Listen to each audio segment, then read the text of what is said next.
लग रहा है हमें व्यू, वो हल्का सा बेरिश व्यू मार्केट में अभी फ़िलहाल क्रिएट हो सकता है, क्योंकि एक्सपायरी से पहले बायर या सेलर को ट्रैप करना ज़रूरी है। तो मार्केट जिस तरह से मूवमेंट कर रहा है उस बिहाफ में अगर पहले यहाँ पे बायर का जो एसएल रहता है वो हिट करके बाद में मार्केट का एक डाउन मूवमेंट देने के बाद फिर से मार्केट को अप ले जाएंगे, वहाँ पे बायर को बिठा के बाद में एक down movement. So once again welcome to Wall Street Pathshala guys. So कल जो हमने आपको टेक्निकल एनालिसिस निफ्टी और बैंक निफ्टी का चार्ट का आपको दिया हुआ था, उसका ओवरव्यू पहले देख लेते हैं, उसके बाद हम कल के लिए ट्रेडिंग के लिए जिस तरह से हमें सपोर्ट रेजिस्टेंस मिल सकता है वो देखते हैं। तो सबसे पहले मैंने निफ्टी में आपको बताया हुआ था कि मार्केट में यहाँ पे एक बार मार्केट बायर का एसएल हिट करने के लिए यहाँ पे आएगा और उसके बाद मार्केट में एक अप मूवमेंट हमें मिल सकता है। तो मार्केट प्रॉपर यहाँ से डाउन मूवमेंट देने के बाद एक अच्छा खासा अप मूवमेंट दिया हुआ है और यहाँ से सपोर्ट से अप की एंट्री के लिए भी मैंने बताया हुआ था।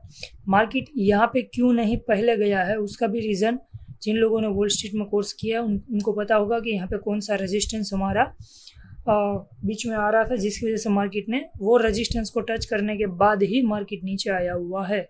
सो जो भी एंट्री मिला हो वो एज इट इज़ जिस तरह से मैंने कल आपको बताया हुआ था उसी मुताबिक मार्केट ने काफ़ी अच्छा रिएक्ट किया हुआ है, ठीक है।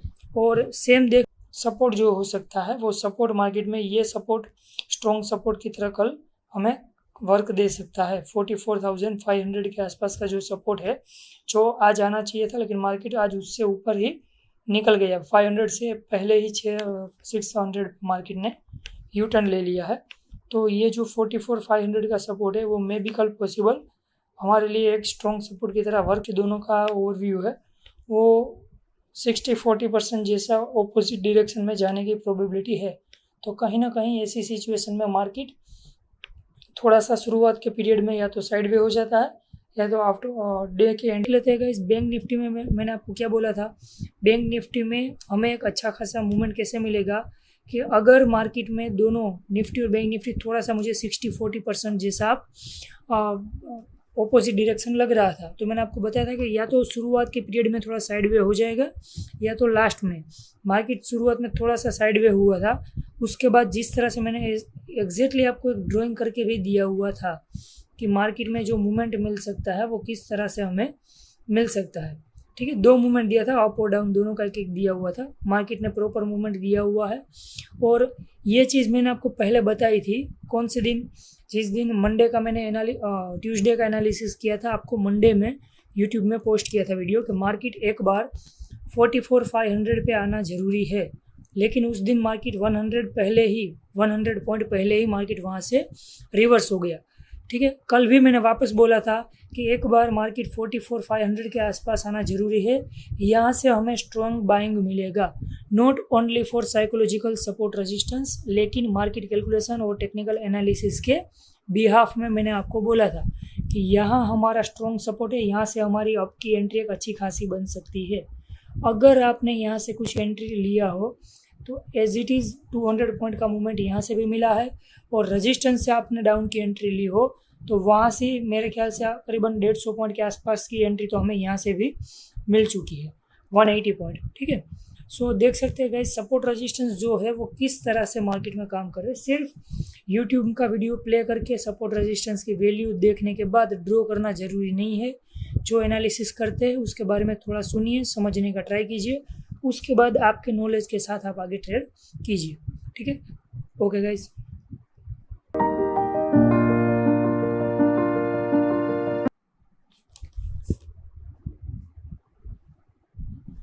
सो once again welcome. So friends, कल के लिए देख लेते हैं कि मार्केट में हमें निफ्टी और बैंक निफ्टी में कहाँ से सपोर्ट रेजिस्टेंस मिल सकता है और कहाँ से हमें मोमेंटम मार्केट मिल सकता है। सो सबसे पहले मुझे एक चीज़ मार्केट में आज जो दिख रही है वो ये है कि निफ्टी इंडेक्स, अभी पहले ये देख लीजिए कि निफ्टी का 5 मिनट का टाइम फ्रेम है, फ्यूचर का चार्ट है, ठीक है। सो अगर आप सपोर्ट रेजिस्टेंस ड्रॉ करते हो तो कहीं ये गलती ना हो जाए, वैल्यू देख के स्पॉट के चार्ट में फ्यूचर की वैल्यू डाल के आप सपोर्ट रेजिस्टेंस पर काम करोगे तो वो कहीं ना कहीं थोड़ा प्रॉब्लम हो सकता है आपको। सो फ्यूचर का चार्ट है 5 मिनट टाइम फ्रेम में, ठीक है। और एनालिसिस में भी आगे बढ़ते हैं।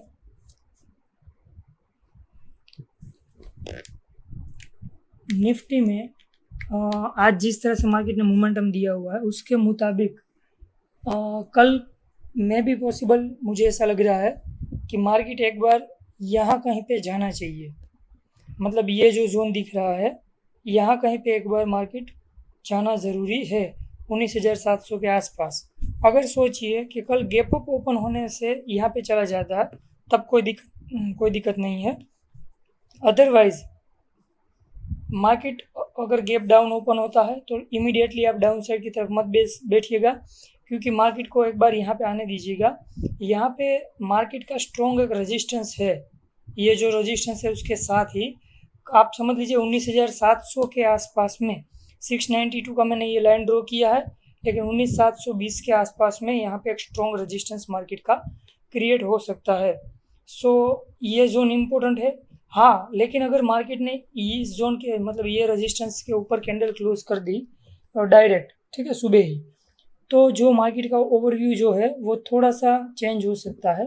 मैं आपको बता देता हूँ स्टेप बाय स्टेप। सबसे पहले सिंपल एक चीज़ ये दिमाग में रखिए कि मार्केट को ओपन होने पे अगर गैप अप ओपन होता है यहाँ कहीं पे, तो जो हमारा पेंडिंग टारगेट है वो कंप्लीट हो जाएगा, ठीक है। हमारा जो एक टारगेट है वो कंप्लीट हो जाएगा। उसके बाद अगर मार्केट नीचे की तरफ आता है और कोई बेरिश सिग्नल देता है तब हम डाउन साइड के लिए बैठेंगे। लेकिन ध्यान रखिएगा फ्रेंड्स, ये सपोर्ट रेजिस्टेंस जो मैंने आज ड्रॉ किया हुआ है उसके बीच में काफ़ी सारा स्पेस है, मतलब 100 पॉइंट के प्लस में यहाँ पे गैप है। तो ऐसा ज़रूरी नहीं है कि Nifty 100 point one side movement on the spot दे देगा, ऐसा ज़रूरी नहीं होता। कहीं ना कहीं मार्केट जब यहाँ से नीचे आ रहा होगा तो यहाँ पे वो टाइम स्पेंड करेगा, ऐसा थोड़ा सा अभी फिलहाल लग रहा है कि यहाँ पे मार्केट टाइम स्पेंड करेगा। लेकिन लक बाई चांस अगर मार्केट गैप अप होने के बाद इमीडिएटली एक ही कैंडल में नीचे आ जाता है तब यहाँ से कुछ हमारी डाउन साइड एंट्री के लिए हम सोच सकते हैं। और अगर मार्केट फ्लैट ओपन होता है उस हाल में भी यहाँ के आसपास में हमारा स्ट्रॉन्ग रेजिस्टेंस क्रिएट होगा। और गैप डाउन ओपन होता है यहाँ पे या यहाँ पे कहीं, तो थोड़ा सा वेट कीजिए। मार्केट को या तो सपोर्ट पे आने का जो चांस कम है, इमीडिएटली सपोर्ट पे आने का चांस कम है, यहीं से अगर ओपन होता है या गैप डाउन ओपन होता है तो इमीडिएटली सपोर्ट पे आने का चांस कम है। लेकिन आप वेट कीजिए, या तो उसको सपोर्ट पे आने का या तो उसको रेजिस्टेंस पे जाने के लिए। मार्केट एक बार रेजिस्टेंस या सपोर्ट पे पहुंच जाए उसके बाद ही हम एंट्री के बारे में सोचेंगे, ठीक है। थोड़ा नेट इश्यू है। ओके, सो सबसे पहले आगे क्या है कि यहाँ पे जो मोमेंटम है वो मैंने आपको बता दिया है। और हाँ, जब मार्केट यहाँ पे आ जाएगा तो प्रोबेबिलिटी ऐसा है कि मार्केट एक मूवमेंट हमें यहाँ से इस तरह से दे सकता है, ठीक है, चाहे यहाँ से, लेकिन एक मूवमेंट हमें 19,600 के आसपास में यहाँ पे कहीं ना कहीं मिल सकता है। ये जोन के आसपास में यहाँ पे 19,600 से लेकर 19,650 के आसपास में हमें कहीं ना कहीं एक डाउन मूवमेंट अच्छा खासा मिल सकता है। यहाँ पे आएगा ऐसा ज़रूरी मैं नहीं बोल रहा हूँ, लेकिन हाँ, यहाँ से अगर डाउन मूवमेंट बनता है तो एक अच्छा खासा मूवमेंट हमें यहाँ तरफ मिल सकता है। और ध्यान सिर्फ एक ही रखना है, इसके ऊपर कैंडल क्लोज इमीडिएटली ओपनिंग के टाइम पे हमें नहीं दे देनी चाहिए। अगर मार्केट ओपन के टाइम पे ही हमें यहाँ इसके ऊपर कैंडल क्लोज मिल जाती है तब थोड़ा सिनेरियो चेंज हो जाएगा और मार्केट थोड़ा सा अप मूव लेने के बाद यहाँ कहीं से एक डाउन मूवमेंट देगा। और यहाँ से अगर डाउन मूवमेंट आया तो वो 19,650 के आसपास तक ही लास्ट आ सकता है, ठीक है। तो मैंने आपको गैप अप का बता दिया कि अगर यहाँ पे और यहाँ पे ओपन हो रहा है तो एक स्मॉल एसएल रख के हम डाउन साइड के लिए सोच सकते हैं। और अगर गैप डाउन ओपन हो रहा है तो सपोर्ट या रेजिस्टेंस पे आने का वेट करेंगे। फ्लैट ओपन हो रहा है तो हमारे पास same resistance strong as it is यही रहेगा, ठीक है।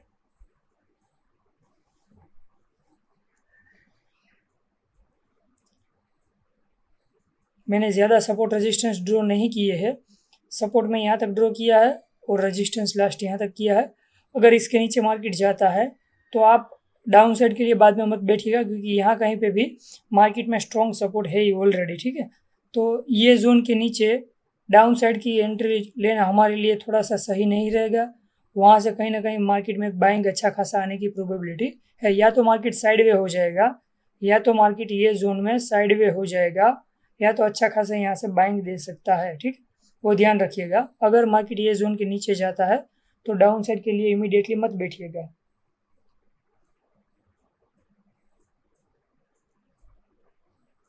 और बैंक निफ्टी में देख लेते हैं। बैंक निफ्टी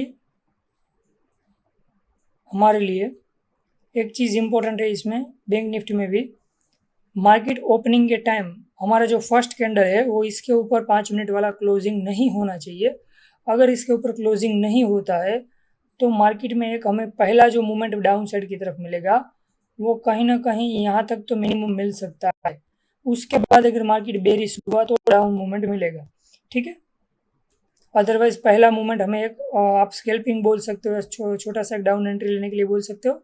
तो यहाँ पे अगर मार्केट इसके ऊपर पहले कैंडल क्लोजिंग नहीं मिलता है और यहाँ कहीं पे बेरिश कोई कैंडल बना रहा है मार्केट, तो यहाँ से एक डाउन साइड एंट्री हमारी छोटी सी बन सकती है।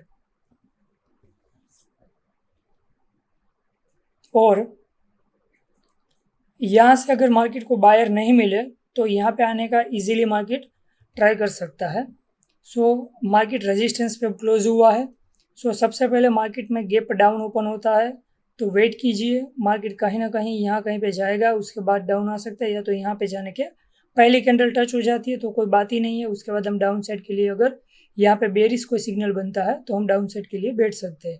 लेकिन एक आप इम्पोर्टेंट चीज़ ध्यान रखिएगा, यहाँ पे भी जोन काफ़ी बड़े हैं, तो आप ये जोन में रेजिस्टेंस पे बैठने के बाद सपोर्ट तक बैठने का डेयरिंग मत कीजिएगा।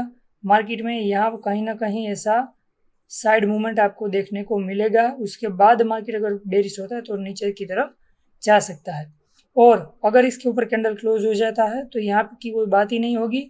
उसके बाद सपोर्ट पे कंफर्मेशन मिलने के बाद हम अपसाइड के लिए सोचेंगे। सपोर्ट पे कंफर्मेशन मिलने के बाद हम अपसाइड के लिए सोचेंगे, लेकिन यहाँ पे थोड़ा सा केयरफुल रहना ज़रूरी है। ठीक है, एक्सपायरी पे बायर को या सेलर को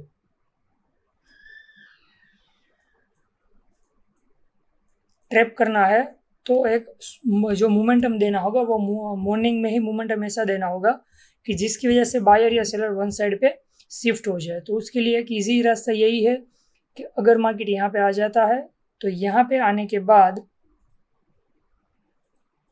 अगर मार्केट ऐसे निकल जाता है तो यहाँ पे जो भी मार्केट में एसएल रहेगा डाउन साइड में पुट राइटर का या जो भी कॉल राइटर का जो भी एसएल रहेगा वो यहाँ पे कहीं ना कहीं हिट हो जाएगा और उसके बाद मार्केट एक डाउन मूवमेंट वापस दे सकता है।